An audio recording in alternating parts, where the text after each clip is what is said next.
manejo di esaki después kuting un situación ferfelo de un país. Nos tocará mesora riba orkan Irma aya na St. Martin. Y ahorita un placer para me llama Bombi ni junto con nos representante de una fundación que aha si hopi después di orkan aquí. Ya casi un año pasa aya na St. Martin y ahora na Curacao para nos visa set up algo similar de lo que nang aha si para St. Martin e tempo aya. Entonces es claro de un cuadro de preparación también para Curacao si ooit, ojalá que no, pero si ooit me se llega así na leo.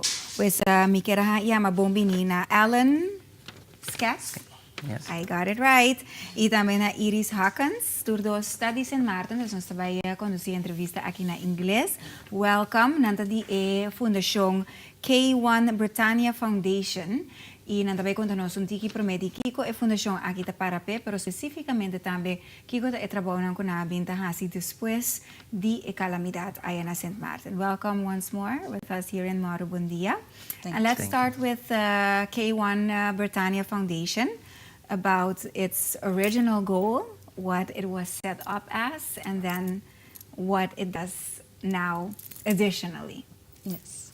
Well, K1 Britannia Foundation was established on St. Martin in 2014. When we started off, our main focus was volunteerism.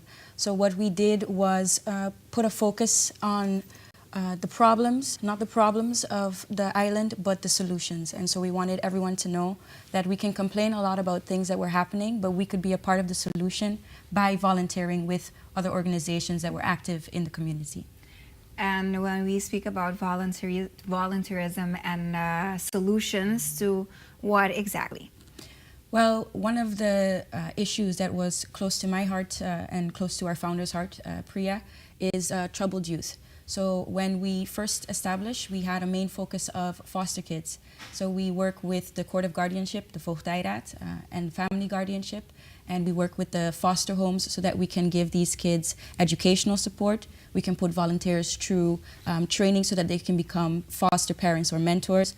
And now we also have a focus on the youth between 15 and up, so that they can have an opportunity to train in fields. They have the opportunity to continue their education and prepare to live independently despite whatever is in their past. That's beautiful. And how has it been these last couple of years before we get to what you did with Irma? But for specifically what you're describing, the foundation has now existed for about 4 years. So how has this work been for you and as well for the kids, most importantly? Yes. Well, it's been going good. I started working for the foundation about a year ago. It was a month before we got hit. Wow. So I knew about the foundation. I knew about the work they were doing. They were doing work with troubled youth. So you could have been a mentor to one of the kids that were attached to you through the Voogdijraad, to the Court of Guardianship. And I applied for that. And I basically got hired a year after. So I didn't really know about the workings exactly of the K1 Britannia Foundation. But as I got working with them, it became more and more clear. So I saw that they were doing a lot of good work on the island, and I decided to join them. And what does K1 Britannia mean? Does it have a meaning, the name itself? Well, K1 Britannia is actually the name from a yacht. We have a sister organization in the UK, and they are replicating a yacht, a boat, the Britannia, to be as a flagship for charity. And so we want to hold true to that idea of wherever we're going, we mean to do good and we mean to act as humanitarians.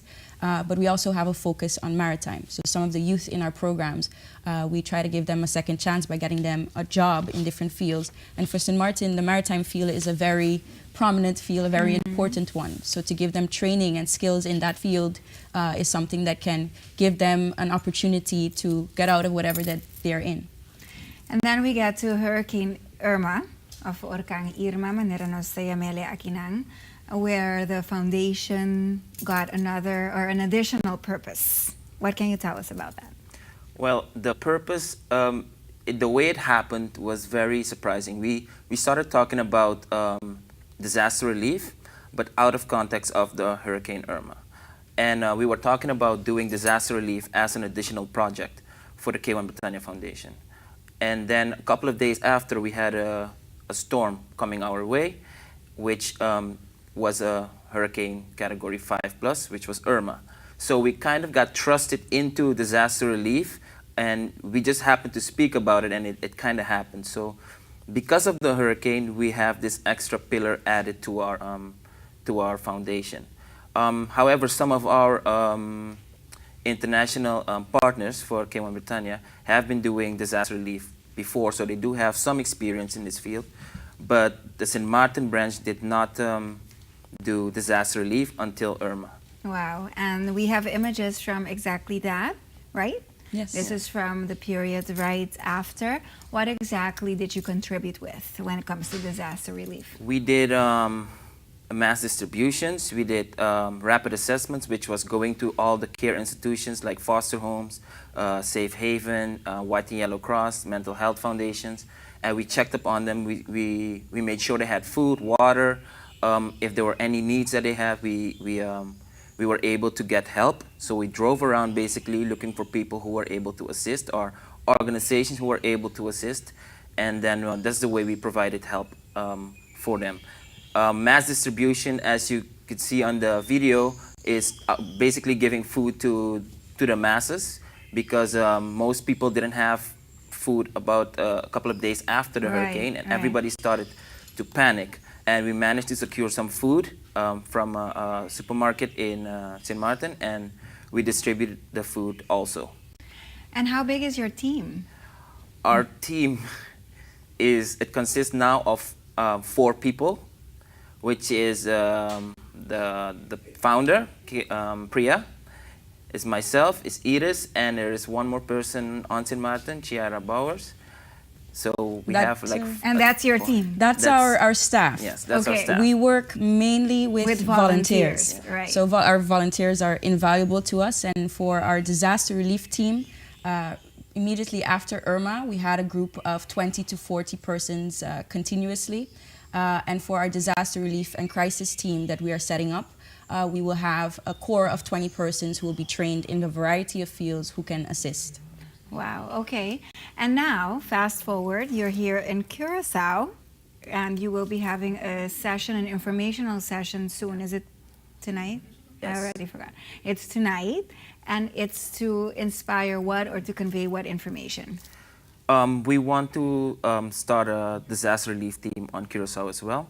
We vetted people in St. Martin. We have about 20 plus people who are interested in disaster relief. We want to be active on St. Martin and within our region. So we wanted an extra team on Curacao, also with people who are willing or able to assist in any disaster. So these people will be trained in humanitarian trainings and other medical trainings and search and rescue. You name it, anything you need to be a humanitarian or do disaster relief, we will be willing to provide. Wow. So the informational session will be where today? Yes, so tonight at 6 and 7, we'll be holding 2 sessions at the Aula of the University of Curacao.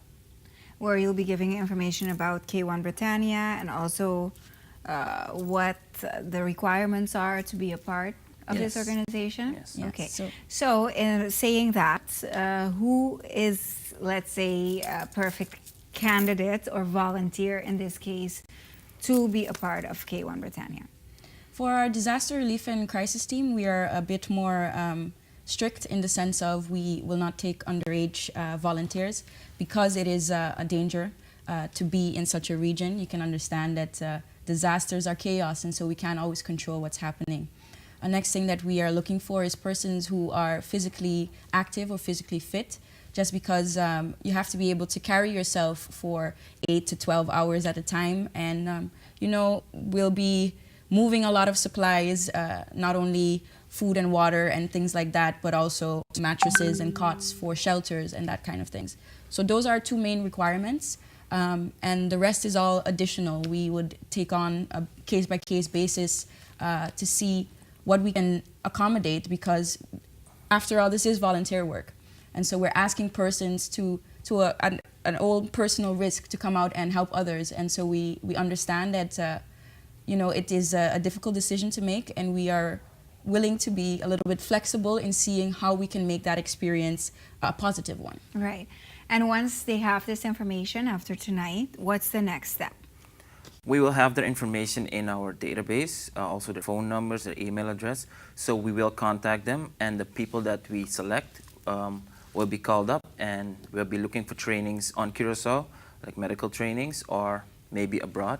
But mostly we will start here first, and we'll basically train people for any disasters. Right. And they'll be stationed, let's say, of course, here in Curacao, Yes. in case there's something on Curacao or one of the other sister islands, and where they can assist. Yes, and if also, it ever gets to them. and also in our region. So it's not limited to only the Dutch Kingdom. It's also, we also made arrangements with other islands such as Dominica and the British Virgin Islands, and we also want to expand more to help in other. That's very beautiful. Where do you get the resources from? We are a non-profit, so everything is being raised, is fundraising. So that's basically how we do it. Fundraisers, donations. Yes. Sponsorships from Sponsorships. local businesses, but also from internationals. A lot of the time, people donate in kind. So we've had contractors come down post Irma, actually in December. They paid their own way, and they brought their equipment and everything, material. and they donated their time. And so a lot of what we do, not only in disaster relief, but in general, is done based on donations and in-kind sponsorships. Perfect. Thank you very much for being here this morning. Thank you for we're going to having us. repeat this information in Papiamento for the ones who are maybe interested in assisting tonight. It's 2 sessions. You can either go at 6 or at 7, and it's at the aula at the University of Curacao, and that's to be part of the disaster relief team stationed here in Curacao for K1 Britannia. Thank you. Keep up the beautiful work you've already been doing. Hopefully, it's something you won't have to use again anytime soon, but preparedness is key for not only St. Martin, but to all our islands and countries that are watching as well. Thank you. Thank you.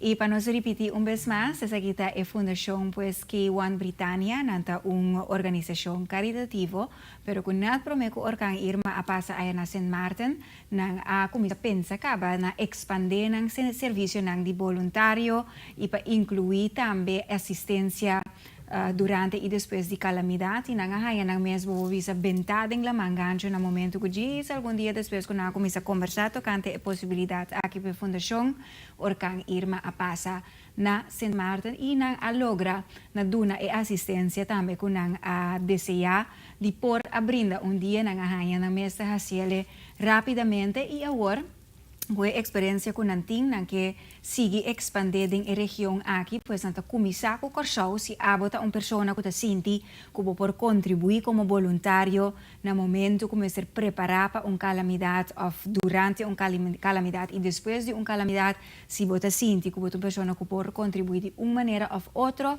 awe noche.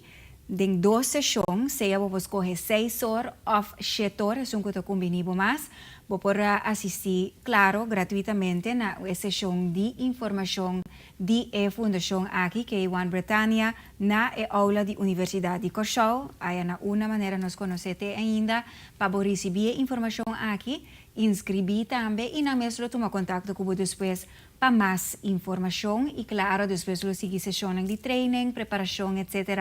para assim na Curacao também por conta com time mais de voluntário que por dar assistência na boca cidadano na momento que esse aqui está necessário. E que informação aqui, nós passa para pausa comercial e agora com nós back, nós seguimos com mais informação interessantíssima aqui em Mòru. Bom dia, queda conosco.